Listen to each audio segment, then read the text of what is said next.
waking up. The Jewish feast of the Passover could not begin while the sun was shining, not until the first 3 stars of evening had appeared. A small group of men were already nearing the gates of the city, a city filled to overflowing with the Jewish faithful. They were on their way to the house of a friend to share the Passover meal. For them, it would be an end and a beginning. The sun was about to disappear. The darkness could be held back no longer. The celebration must begin.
The sight in the temple courtyard could not be romanticized.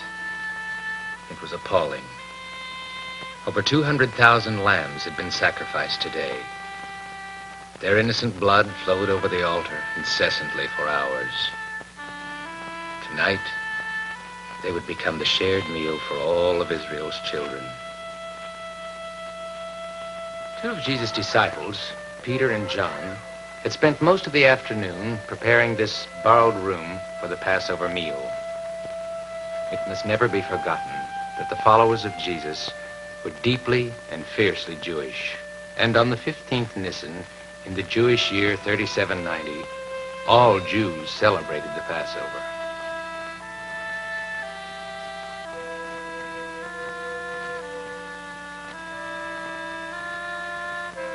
The men who came here did not come as Christian saints to create a new sacrament. They came as devoted Jews to obey the command of Moses. And if indeed they were to ever become saints, with their likenesses forever cast in the strange glow of stained glass, their actions during the next few hours would have never given them away.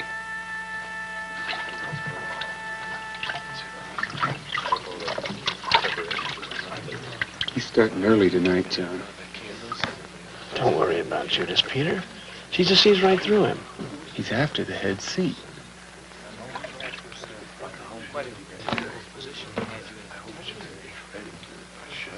Don't worry about it. Jesus knows who worked all day today to get things ready for tonight. Yeah. Who? Who stood in line for 4 hours today at the temple? It was your turn. I waited last year. Last year, James sacrificed the lamb. Well, I stood in line 1 year. Besides, someone with an eye for beauty and a little class had to fix this place up. So you're going to get the seat of honor because you've got beauty and class? No. I'm going to sit next to the master because he likes me. Jesus likes just about everybody. Except hypocrites. Simon. Do you remember who Jesus said he was going to give the keys to his kingdom to? Yeah, probably to keep you outside at the gates. I'll tell you something, Simon. Excuse me, Peter. Even Jesus doesn't enjoy the smell of stale fish. John, you spent just as much time on those boats as I did. Yes. But I just didn't bring my work home with me. Here. And don't raise your voice, Simon. The master doesn't like it.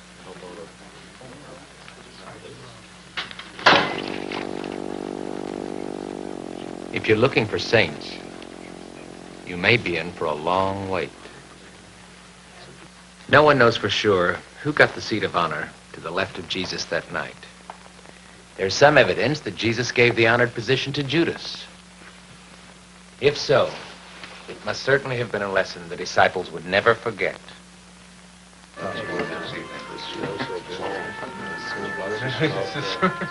We do know that John took the seat to Jesus' right, while Peter most likely sat across from John. Peter did not accept the lower position gracefully.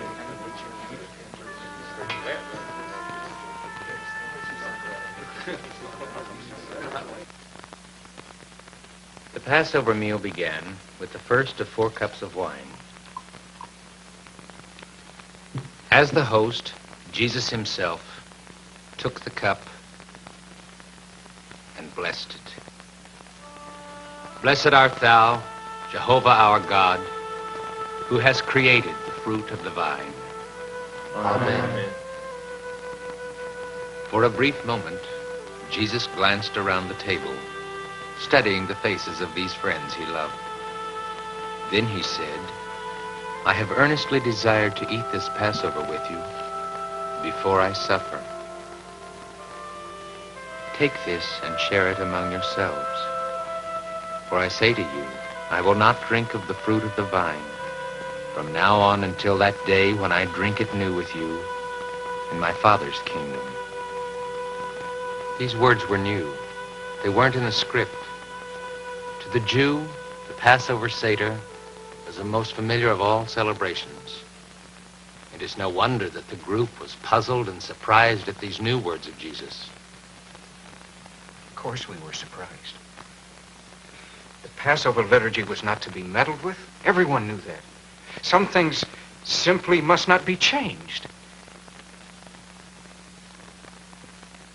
And so, it was not the first time Jesus had threatened our orthodoxy. Lately, our religious leaders wanted nothing to do with Jesus. Make no mistake about this man. He was a fiery revolutionary who shook our religious and civil establishments to their very foundations. And no foundation was more firmly established in Jewish culture than the Passover meal. It was like a rock. The Romans could come and take our land, tax our houses. The sun could burn up our crops, but the Passover, the Paschal meal stood. It held.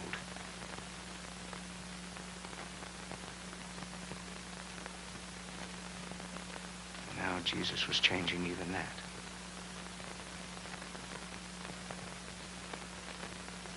It was not easy for us.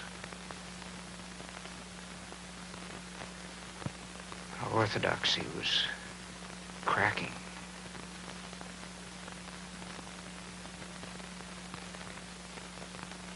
I guess we were frightened. Because when it was gone, there would be nothing left to lean on. Nothing but him.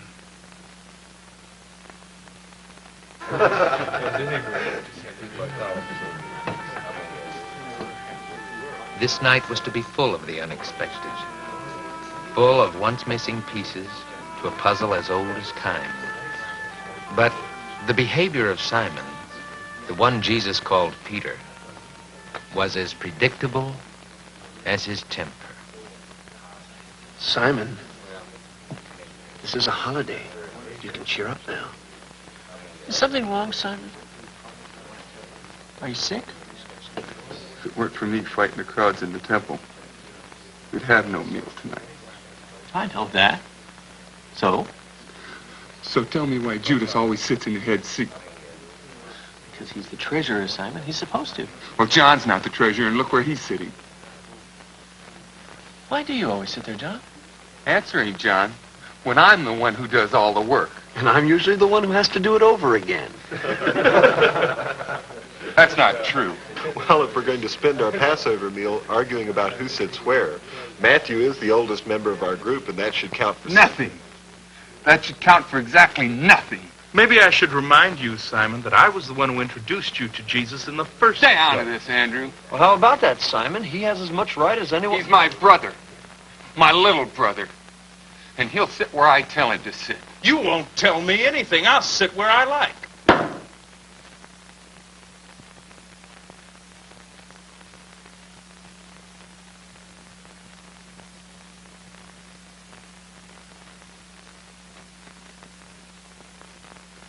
Nobody else here has ever walked on water.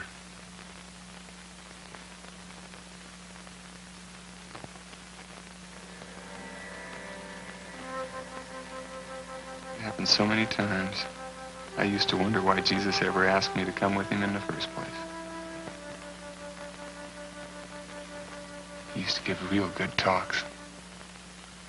Everybody wanted to be with him just to see what he was going to say next. He could have had anyone he wanted for a friend.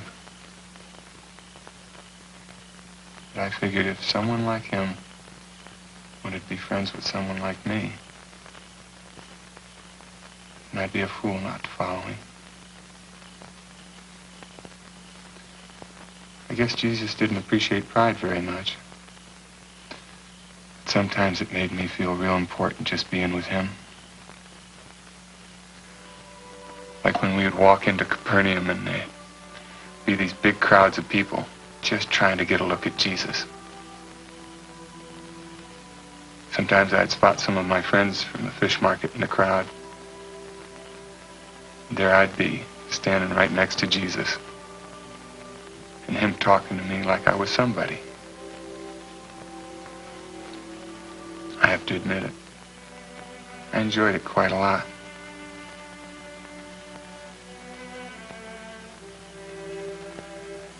I guess that's what the disturbance was about that night.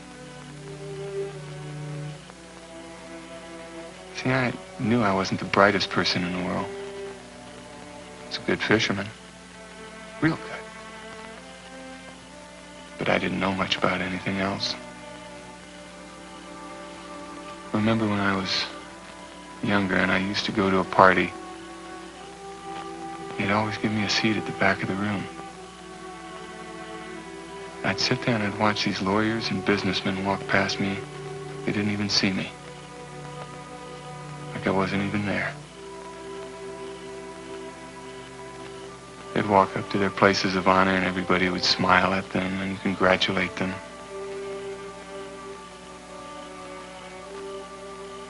I knew I'd never be like that. Made me feel real bad sometimes. Something I guess I just never got used to.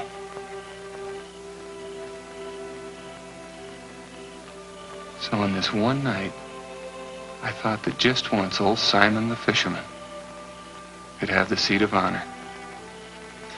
And I could go back to Capernaum and tell the wife and children about the time that Jesus gave me the head seat at the Passover.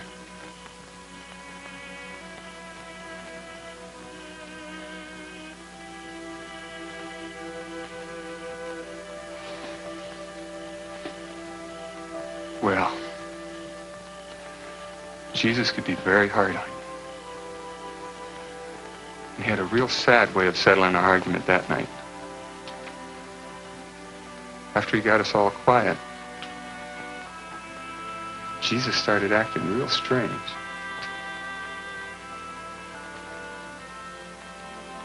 He stood up, took off his upper garment, and wrapped a towel around his waist. Like a slave. Then he got a tub of water and walked over to where I was sitting. He sat down beside me and he reached for my sandals. All at once I realized that Jesus, the man that I believed was the Messiah, he was going to wash my feet. Well, I pulled away. I couldn't let him do that. That was the kind of thing a slave would do. I told him outright that He was never going to wash my feet.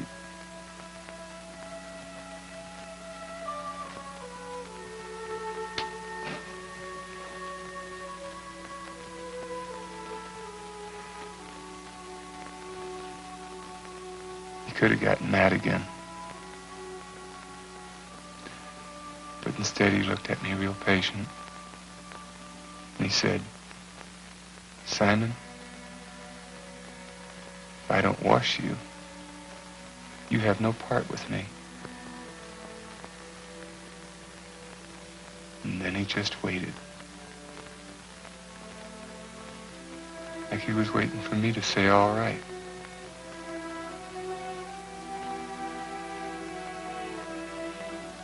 I couldn't look at him while he was doing it. I was embarrassed. Everyone was watching.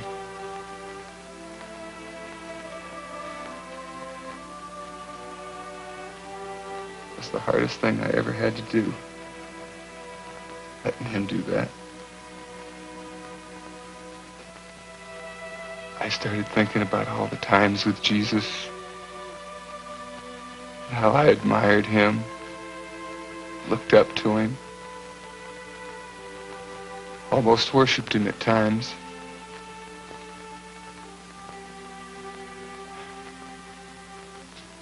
And there he was, washing my feet.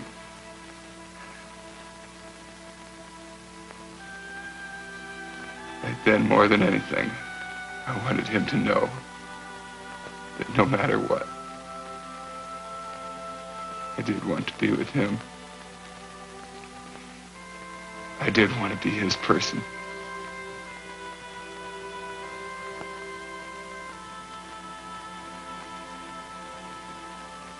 I was never any good at saying things right.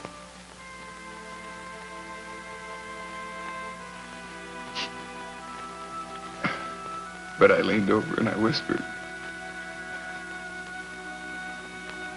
Lord, not just my feet.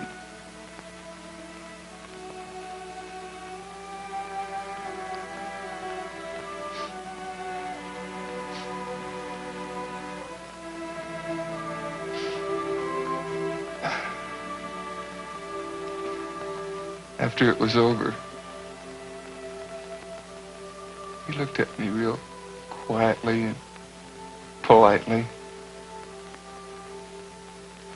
He said, Simon, do you know what I've done?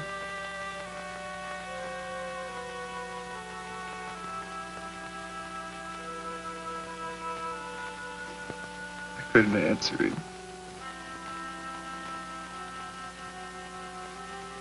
But I understood.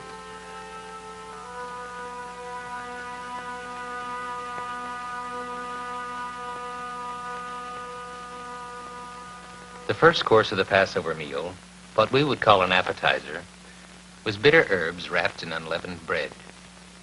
Like everything in the Passover meal, it was symbolic. Bitter herbs were to remind the Jew of the bitterness of their slavery in Egypt. Tonight, Jesus was to use the herbs in a way that would stun his followers. One of you, he said, is going to betray me. Oh. Oh, Master. Jesus answered, his hand is with me this moment on the table.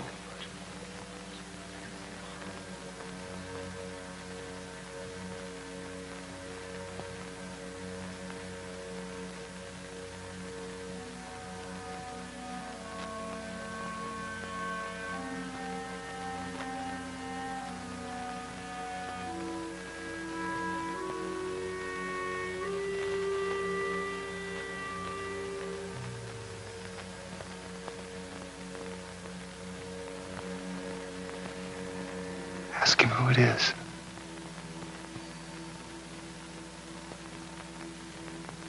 Lord, who is it?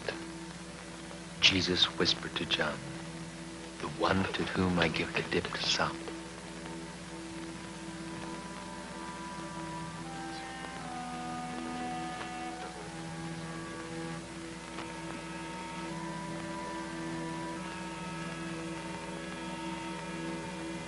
have I? Surely not I. You have said it yourself, Judas.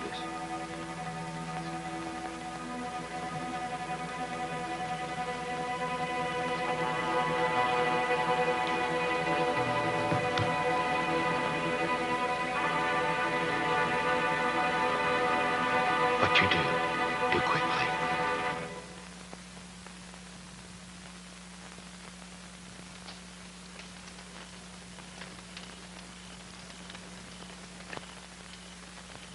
There will be people.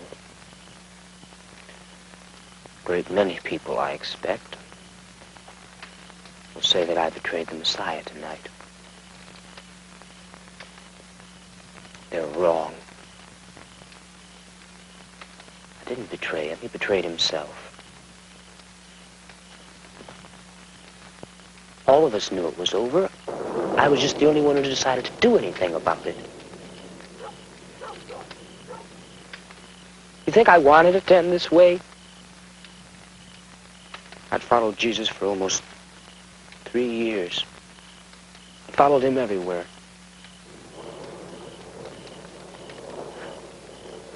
I got seasick in Galilee. Slept on the ground. Walked through riots in Nazareth. Went for, seemed like forever without a woman.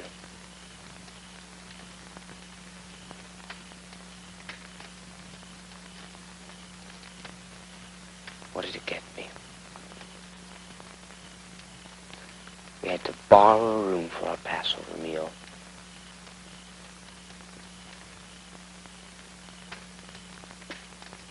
Well, anyone who claims to be the Messiah had better be able to deliver the goods.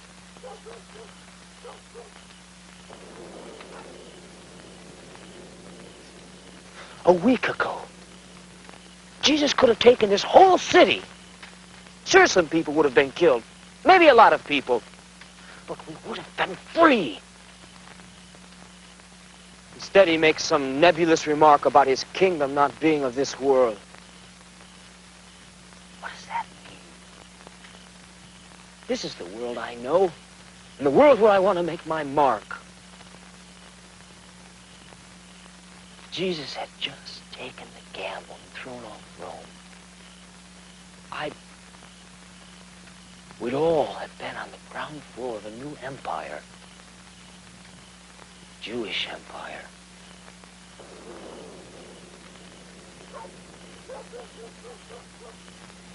But he didn't.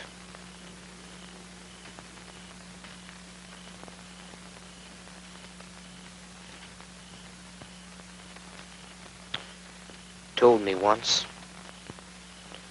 that it wouldn't profit a man anything if he got possession of the whole world but lost his soul.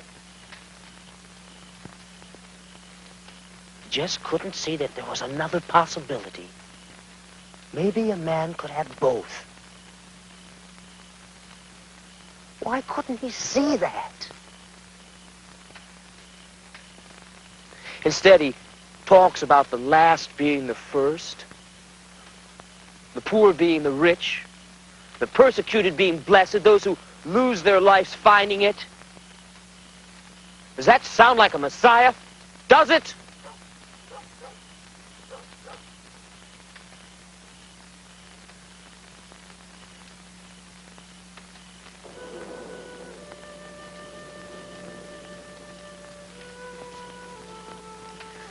So I got out with what I could. Not much to show for 3 years.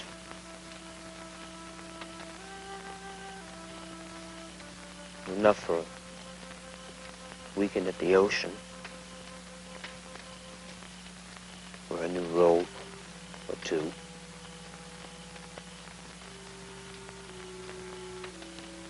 Not much. But at least it's something I can touch. Something real.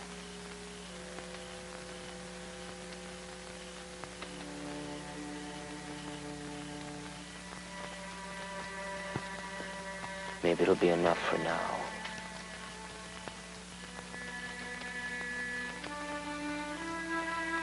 it would not be enough for Judas. It would never be enough for any man.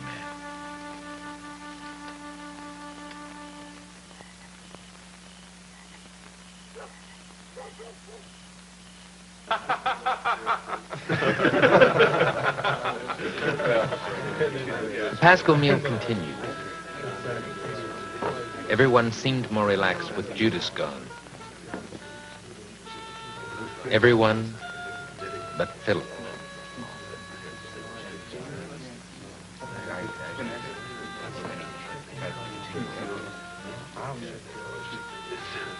Part of the Passover liturgy called for the youngest person present to ask traditional questions of the host.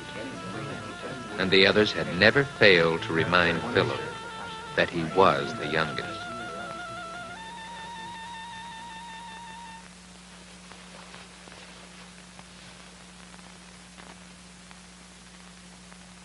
Master, why is this night distinguished from all other nights? The disciples waited in silence. Now it was Jesus' turn. According to tradition, the host was to tell the story of the first Passover, a story that every Jew knew by heart. Yet, it must never have been told in just the way that Jesus told it that evening.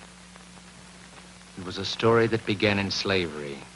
Moses had demanded of the Egyptian Pharaoh that the Hebrew people be freed. Because he resisted, Jehovah brought terrible plagues upon the Egyptians. Still, Pharaoh would not let the Hebrews go. So the Lord said to Moses and Aaron in the land of Egypt, "Speak to all the congregation of Israel, saying, on the 10th day of this month, they are each one to take a lamb for themselves, a lamb for each household. It shall be an unblemished male, a year old, and you shall keep it until the 14th day of the same month. Then the whole assembly of the congregation of Israel is to kill it at twilight. And they shall take some of the blood and put it on the 2 doorposts and on the lintel of the houses in which they eat it. For I will go through the land of Egypt on that night, and I will strike down all the firstborn in the land of Egypt, both man and beast. And against all the gods of Egypt I will execute judgments. I am the Lord. And the blood shall be a sign for you on the houses where you live. And when I see the blood, I will pass over you, and no plague will befall you to destroy you when I strike the land of Egypt." It was not a pretty story. It was not meant to be. The Jews, God's people, would never forget that redemption is costly. In Egypt, it cost the life of an innocent, unblemished, helpless male lamb. Soon, it would cost the life of a lamb infinitely more precious.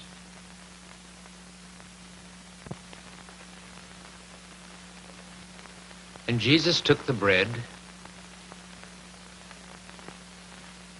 and blessed it. "Praise be thou, O God, our Lord, King of the world, who causes bread to come forth from the earth." Amen.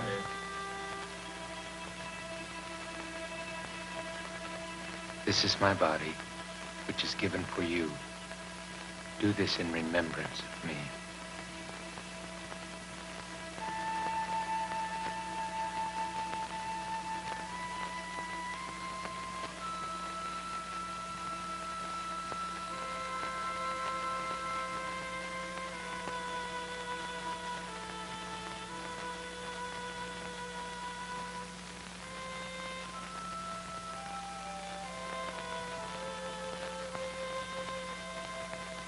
They did as he said, and like so many times before, they tried to understand.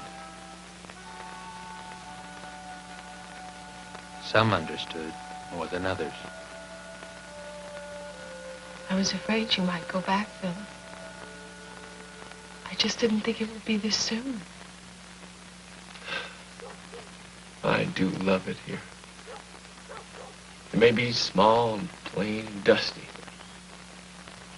Everything I love is here. I think Jesus needs me. I know I need him.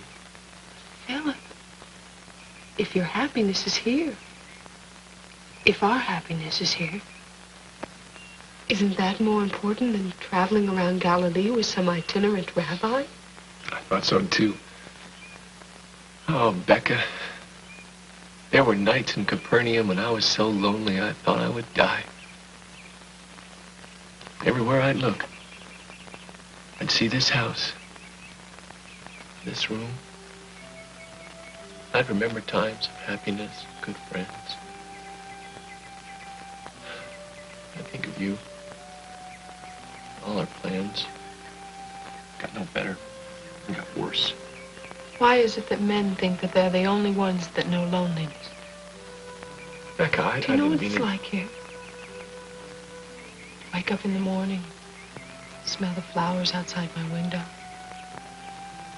hear the summer rains on my roof. Think for that one instant, life is really good. That the world is really something precious. And then remembering, Philip is gone, and the world isn't good, and Capernaum is too far away. And my father, he would keep telling me, Rebecca, there are many fine men here. Why, look at Matthias. He's handsome, he's wealthy. He'd make a fine husband. I couldn't tell my father what was in my heart. I couldn't tell anyone. And the worst part was knowing that the love I had for you might always be there. Even when I'm old and the wife of someone handsome, wealthy. Becca. Philip, please stay. Nothing could be more important than your happiness. Oh, yes. Many things. I couldn't follow Jesus just to be happy. I could never be more happy than I am here with you. Then why?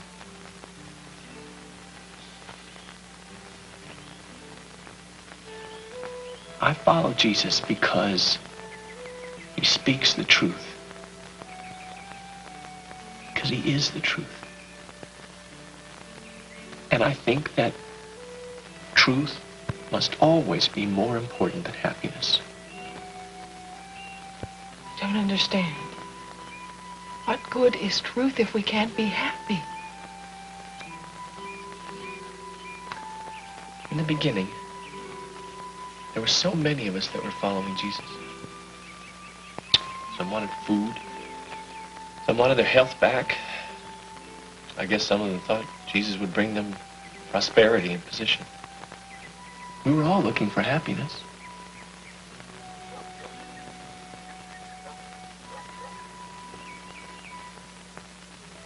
You know what Jesus said about bread once? He said that the bread he was giving for the life of the world was his flesh.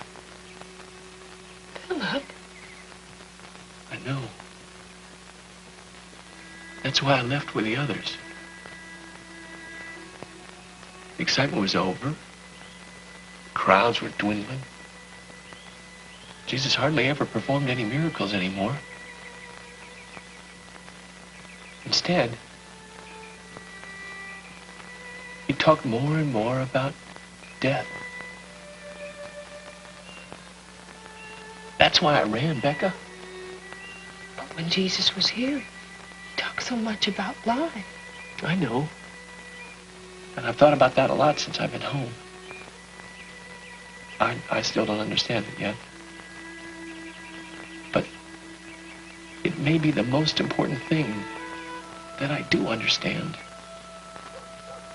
Maybe life and death are all tied up together.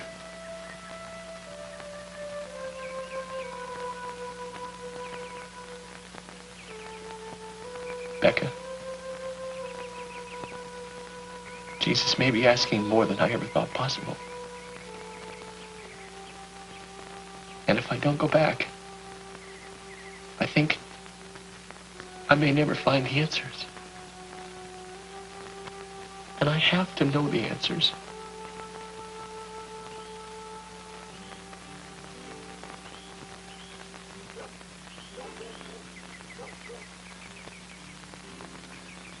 What's it like in Capernaum?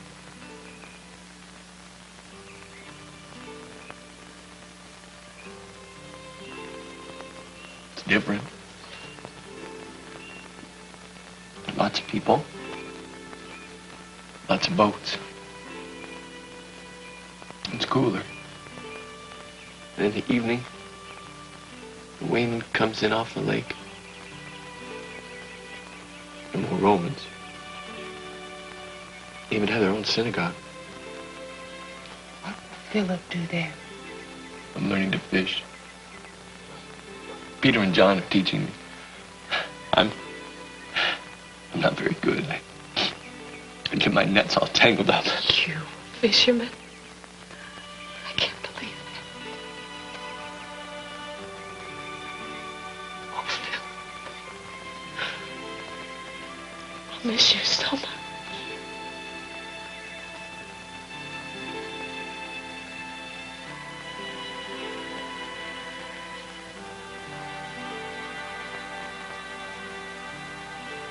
It's so easy to forget that these men had wives and fiancés and children and longings like all men. They were lonely and afraid and doubtful of the future. They were like us,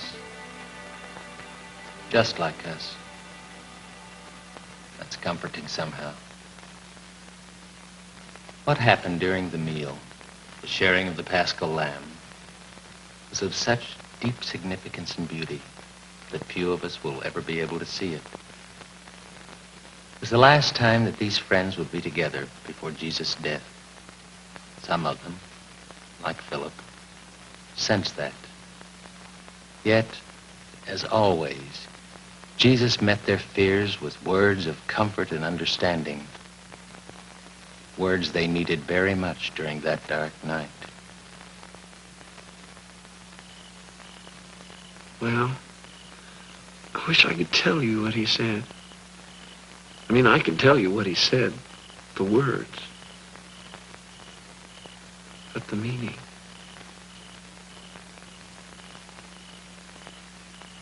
What I heard then and keep hearing every time I remember those words. But I guess that's not up to me. Anyway, there's a big difference between what I understood then and understand now. What I understood then and now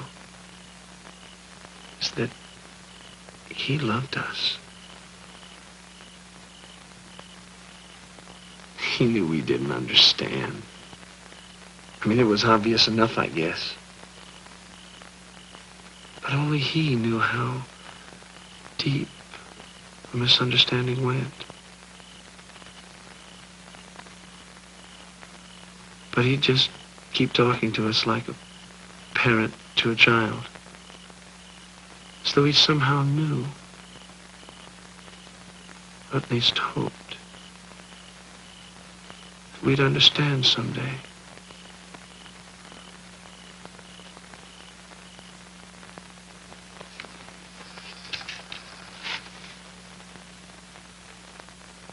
At first, we all tried to be more or less jovial, but it was impossible. It was like trying to be happy at a going-away party or something. How can you be happy when it seems like this party is your last time together?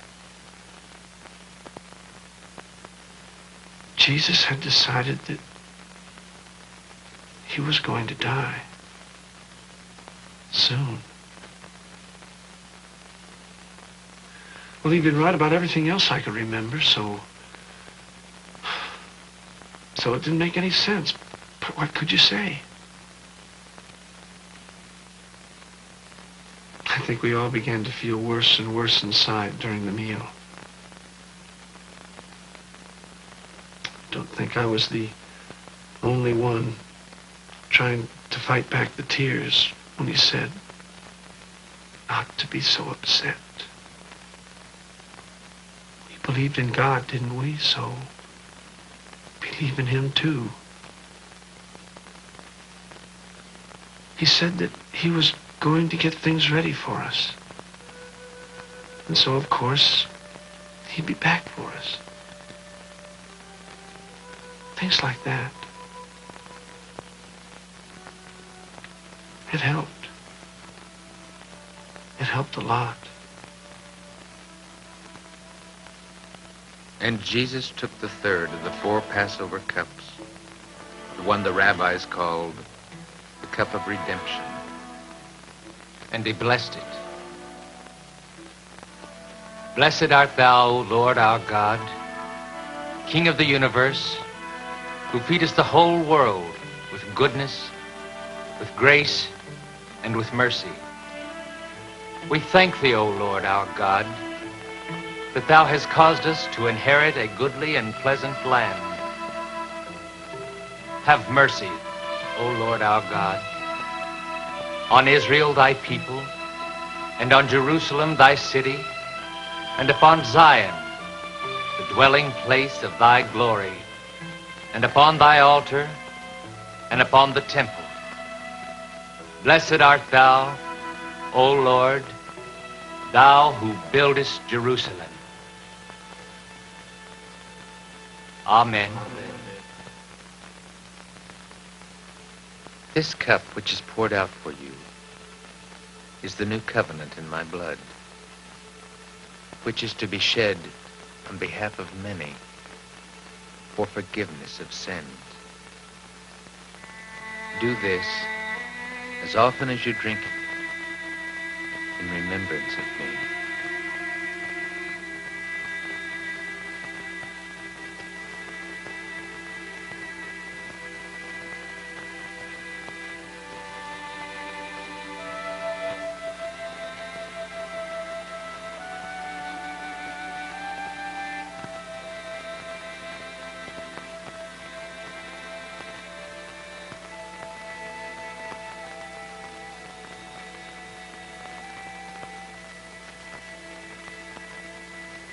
Father, the hour has come.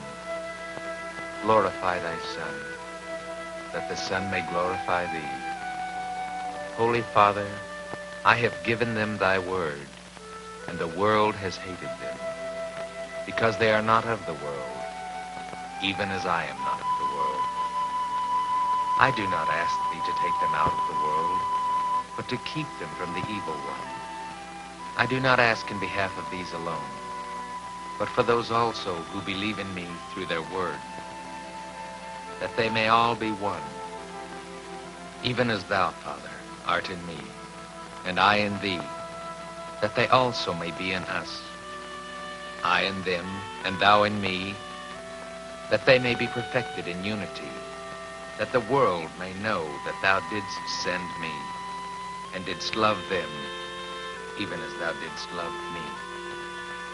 Greater love has no one than this, that one lay down his life for his friend.